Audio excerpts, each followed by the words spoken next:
Have you ever glanced at your reflection and felt like it was just a little too slow? Or maybe just a little too fast? Most people would blame their eyes. I wish I had. Because the first time my reflection moved before I did, it wasn't by much. Just enough to make me question my sanity. The second time, it smiled. I didn't. By the end of the week, it knew my habits, my voice, my memories, and on the last night, it didn't want to copy me anymore. It wanted to become me. I'm an architect.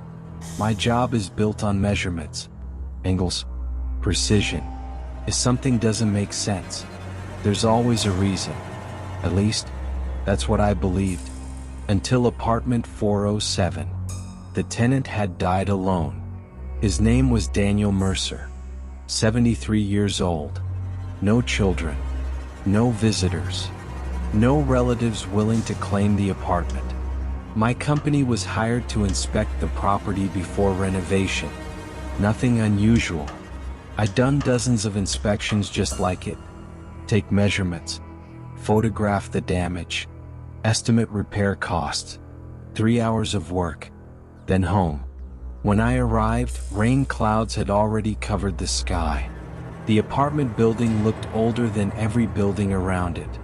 The bricks were stained almost black. Most of the windows were covered by faded curtains. The hallway smelled of old wood and damp plaster. Apartment 407 waited at the very end. The landlord unlocked the door. Before leaving, he hesitated. "If you find anything personal, leave it." I nodded. Then he added something that made even him uncomfortable. "And if you notice the mirror, don't spend too long looking into it." I frowned. "What mirror?" He looked confused. "As far as I know, there shouldn't be one." Before I could ask what he meant, he walked away. That sentence stayed with me. There shouldn't be one. I stepped inside. The apartment felt strangely untouched. A mug of cold coffee still sat beside an armchair. An unfinished crossword puzzle rested on the table. A pair of reading glasses lay open beside it. It didn't feel abandoned. It felt interrupted. The silence wasn't peaceful. It felt heavy. Almost as if the apartment had been waiting for someone to return. I unpacked my laser measurer. Started in the living room. Everything matched the original floor plan. Kitchen, bathroom, hallway. Nothing unusual. Then I opened the bedroom. That's when I saw it. A full-length antique mirror, nearly 7 feet tall. Dark walnut frame. Beautiful hand-carved patterns twisting around its edges. It looked centuries older than the apartment itself. Unlike everything else in the room, it was spotless. Not a fingerprint, not a speck of dust, as if someone had polished it only minutes earlier. Something about it felt wrong, not frightening, just out of place. I walked closer. The carvings around the frame were incredibly detailed. Most of them looked like vines. Others looked almost like faces trapped inside the wood. Near the bottom corner, one small section caught my attention. The carving had been deliberately scratched away.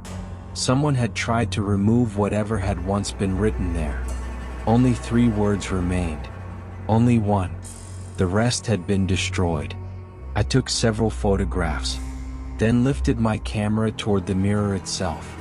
The flash filled the room. For one impossible instant, someone was standing behind me. Tall, perfectly still. I spun around. Empty. My heart settled almost immediately. Camera flashes do strange things. That's all. I kept working. Bedroom measurements, window dimensions, ceiling height. Every few minutes, without thinking, I looked back at the mirror.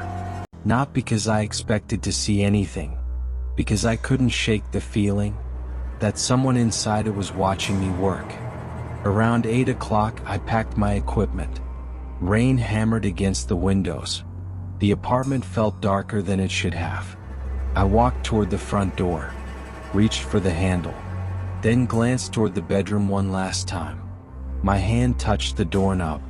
My reflection's hand touched it first, barely, less than half a second. I froze. "No," I whispered. I slowly raised my right hand. My reflection copied perfectly. Maybe I'd imagined it. I lowered my hand, raised it again. Perfect. Exactly in sync. I let out a nervous laugh. 12 hours without a break. "You're tired?" I opened the apartment door, stepped into the hallway. Then, something made me look back. The bedroom stood exactly as I'd left it. The bed, the window, the mirror. But inside the mirror, the bedroom door was still closed, even though the real one stood wide open behind me. For the first time that day, logic failed me, and I realized something that still terrifies me now. The mirror wasn't reflecting the room, it was reflecting something else. I stayed in the hallway for almost a full minute. The bedroom door inside the mirror never moved. It remained shut. The real bedroom behind me stood wide open. My hands felt cold. I stepped back into the apartment. The moment I crossed the bedroom doorway, the reflected door slowly creaked open by itself. Not because of the wind, not because I touched it, simply but until both rooms looked identical again. I couldn't explain what I'd just seen, so I did what every rational person does. I lied to myself. Fatigue, stress, too much caffeine. I walked over to the mirror and pressed my hand against the glass. Cold, smooth, completely solid. Nothing happened. I laughed under my breath. "You're imagining things." I grabbed my equipment, locked the apartment, and drove home through the rain. The next morning, I almost believed myself, until my camera finished uploading yesterday's inspection photos. I opened the gallery, living room, kitchen, bathroom, bedroom. Everything looked normal. Then I reached the final photograph. My stomach tightened. I was standing beside the mirror, but my reflection wasn't looking toward the camera. It was looking directly at me. Not at the version of me holding the camera. At me. The person now staring at the photograph, like it knew this exact moment would happen. I zoomed in. The image became grainy, blurry. Every detail disappeared, except the eyes. They remained perfectly sharp, calm, patient, waiting. A chill ran through me. I closed the photo, opened it again. Now the reflection looked completely normal, facing the camera, exactly as it should. I rubbed my eyes. Maybe I'd imagined that too. At work, I tried to forget about apartment 407. By lunchtime, I almost had. Then Melissa walked into my office carrying my inspection report. "You worked too much." I looked up. "What happened?" She placed the tablet on my desk. "You forgot to upload this photo yesterday." "I already uploaded everything." She frowned. "No. You added this one at 8:14 this morning." I looked at the timestamp. 8:14 a.m. Impossible. At 8:14, I'd been eating breakfast at home. I remembered because the news had been on. A weather report. Heavy rain. Power outages. I opened the photo. The bedroom was empty.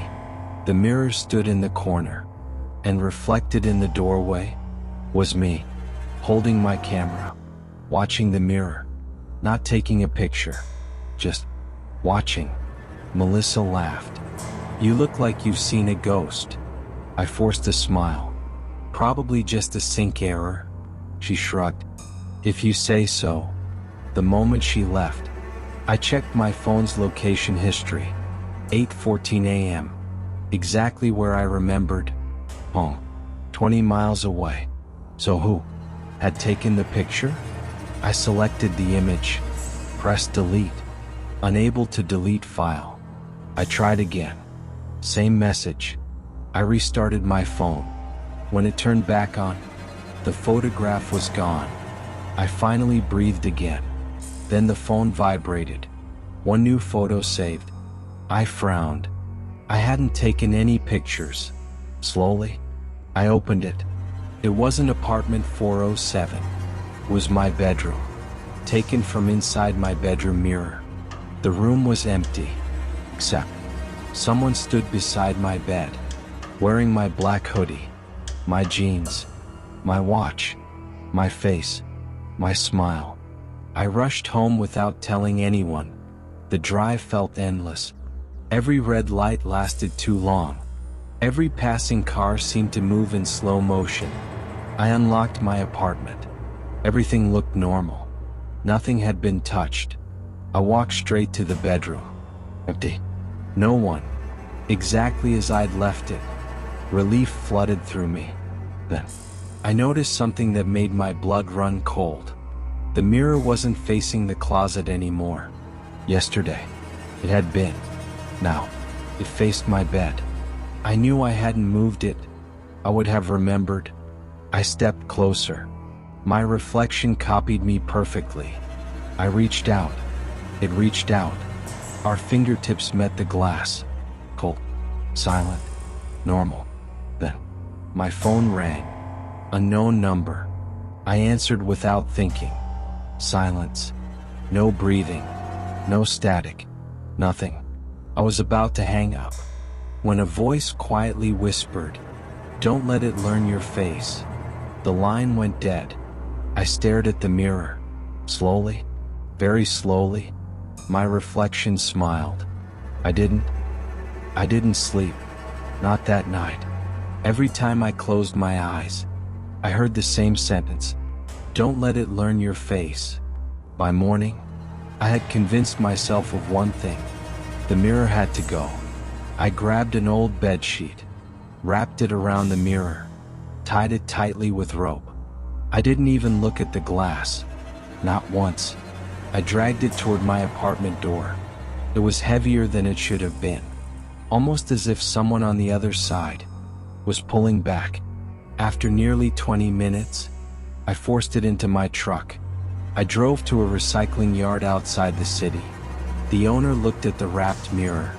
"What happened to it?" "It's broken." He shrugged. "Leave it over there." I didn't wait for a receipt.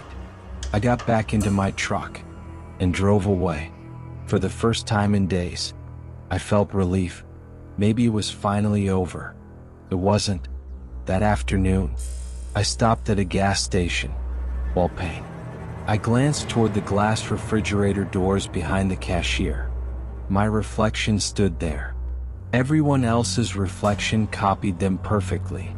Mine was still looking at the cashier. Even though I'd already turned away, I spun around. Nothing. When I looked back, the reflection matched me again. I left without buying anything. My heart wouldn't slow down. At the first red light, I checked the driver's side mirror. My reflection was already looking back at the road. I hadn't raised my head yet. I slammed the mirror shut. Cars behind me started honking. I didn't care. The next morning, Melissa stopped me outside the office. "You okay? You look awful." "I just haven't slept." She hesitated. "Can I ask you something?" I nodded. "Yesterday, why were you standing outside the building for 10 minutes? I frowned. "I wasn't." "You were. I waved at you through the lobby window. You just kept staring at your own reflection." A cold knot formed in my stomach. Yesterday, I'd never gone near the lobby windows. I'd left through the parking garage. Melissa laughed nervously. "I figured you were thinking about work." I forced a smile. "Yeah, probably." But I knew she was wrong. Or worse, she wasn't. That evening, I decided to prove I wasn't losing my mind. I bought a small security camera. I pointed it directly at my bedroom mirror. Then I left the apartment. If the reflection moved, the camera would catch it. I spent 3 hours at a coffee shop across town. When I returned, everything looked normal. The mirror stood exactly where I'd left it. I copied the footage onto my laptop. Fast forward. Nothing. Another hour. Nothing. Then, at 2:17 a.m., the recording froze for exactly 4 seconds. When it resumed, the camera angle hadn't changed. The room hadn't changed. But the blanket I'd tied around the mirror was folded neatly on the floor. My heartbeat quickened. The footage kept playing. The mirror reflected an empty bedroom. No movement. No one entered. No one left. Then, very slowly, a hand pressed against the inside of the glass. Not from my room. From the other side. 5 long fingers. Perfectly human. It stayed there for several seconds. Then another hand appeared. Then a face. Mine. It smiled, stepped backward, and disappeared into darkness. The blanket suddenly lifted by itself, floating back over the mirror, frame by frame. It covered the glass again, exactly the way I'd wrapped it. The recording ended. I sat frozen. There was no way to fake that footage. No editing. No cuts. No glitches. Only one question remained. If something had walked away, on the other side of the mirror, where had it gone? The next morning, I went back to the recycling yard. The old man recognized me immediately. "You came back for the mirror?" My heart skipped. "You still have it?" He looked confused. "What mirror?" "The one I dropped off yesterday." He scratched his head. "You didn't leave a mirror. You left an empty wooden frame." My blood ran cold. "No. It had glass." He slowly shook his head. "It never did." Then he looked at me strangely. "Son, who were you talking to?" I frowned. "What?" "When you unloaded the frame. You kept stopping. Like you were listening to someone standing inside it." I couldn't speak. The old man folded his arms. "I've been working here 30 years. I've never seen anyone argue with an empty picture frame." I got back into my truck without another word. As I pulled away, my phone buzzed. Unknown number. This time, there was no voice, only a text message. "It knows enough now." I looked up. Across the street, a man stood beside a bus stop. Black hoodie. Hands in his pockets. He looked exactly like me. When I slammed on the brakes, he smiled, turned the corner, and vanished. I didn't go home. Not after seeing my own face standing across the street. Instead, I drove back to apartment 407. One last time. The landlord looked surprised. "You again?" "I need to know how Daniel Mercer died." His expression changed immediately. "He had a heart attack." "I don't believe that." He sighed, then disappeared into his office. When he returned, he was carrying a thin cardboard box. "I wasn't supposed to keep these. They found them after Daniel died. Inside were only a few things. A wallet, a wristwatch, a set of keys, and a small cassette recorder." I pressed play. Static filled the speaker. Then, an old man's voice. "Wait," shaking. "Daniel Mercer. If anyone finds this, don't trust the mirrors. They don't copy you. They study you." A long silence. Then, I stopped looking. I covered every mirror. I even smashed them. It didn't matter. By then, it already knew enough. My hands tightened around the recorder. Daniel continued. "I found words carved into the frame. They weren't decoration. They were a warning." His breathing became uneven. It originally said, "Only one reflection may walk away." The recording crackled. I destroyed those words. I thought if nobody could read them, maybe nobody would finish what I started. Another long pause. Then, His final sentence. If you're hearing this, don't let it see you one last time. The tape ended. Silence. Everything suddenly made sense. The scratched carving, the photographs, the delayed movements, every glance had been teaching it. Every reflection had been another lesson. I drove home, slowly, quietly. For the first time, I wasn't afraid. I understood the rules now. The apartment door stood open. I hadn't left it that way. Inside, every light was on. The bedroom door was open. The mirror stood uncovered, waiting. Someone was already inside my apartment. He was making coffee, wearing my clothes, humming my favorite song. He looked over his shoulder, smiled. I was wondering when you'd figure it out. You sounded exactly like me. Even the laugh. I've been getting better. He pointed toward the mirror. You look too often. You made this easy. I didn't answer. He kept talking. You know the funny part? No one notices. I've already spoken to Melissa. I answered 3 phone calls. I even unlocked your phone. He smiled wider. You really are predictable. Every word felt like a knife, because I knew he was telling the truth. He wasn't pretending anymore. He already believed he was me. He stepped closer.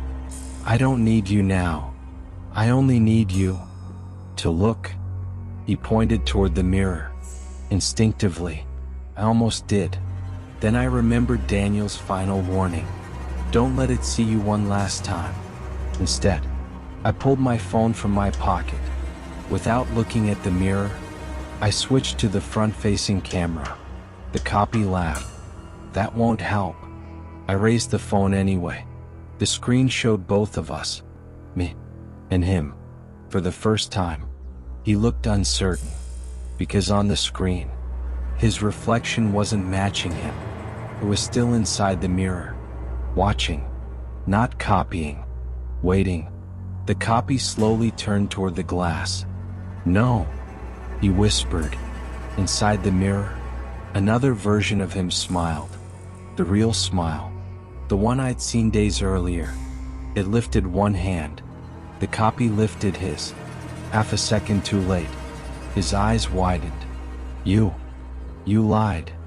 The reflection smiled wider. Then, it reached through the glass. Not all at once. Just one hand. Like black ink pushing through water. It grabbed the copy's wrist. He screamed. Not in pain. In terror. He tried to pull away. But the mirror pulled harder. His body stretched toward the glass. His face began to blur. Like wet paint running down a window. I don't want to go back. Those were the last words he ever spoke. The mirror swallowed him. Silence. Then, a single crack appeared across the glass. Another. Then another. Until the entire mirror exploded. Thousands of tiny fragments covered the floor. Every shard reflected only one person. Me. Perfectly. Completely in sync. The police called it a gas explosion. The landlord called it bad luck. I never corrected either of them. Apartment 407 was sealed. Months passed. Life slowly became normal again. I moved to another city. Bought a small house. No mirrors. No framed photographs. Nothing reflective. I thought I'd won. Until the company held its annual awards dinner. At the end of the night, everyone gathered for one last photograph. The photographer smiled. 3, 2, 1. Flash. Nobody noticed anything strange. Not then. 3 days later, Melissa walked into my office carrying the printed picture. You look different. I forced a smile. What do you mean? She placed the photo on my desk. Every employee was facing the camera. Every employee, except me. I wasn't looking at the camera. I was looking directly at Melissa, smiling. The same calm, patient, impossible smile. I don't remember doing that. Melissa frowned. I know. That's why I wanted to ask. She hesitated. When did you start smiling like that? A cold wave passed through me. Slowly, very slowly. I looked toward the glass wall of the conference room. Everyone's reflection copied them perfectly. Mine didn't. It kept smiling. Then, without moving its lips, it silently mouthed the same 4 words. I've been practicing. I never smiled. Not once. But my reflection already had.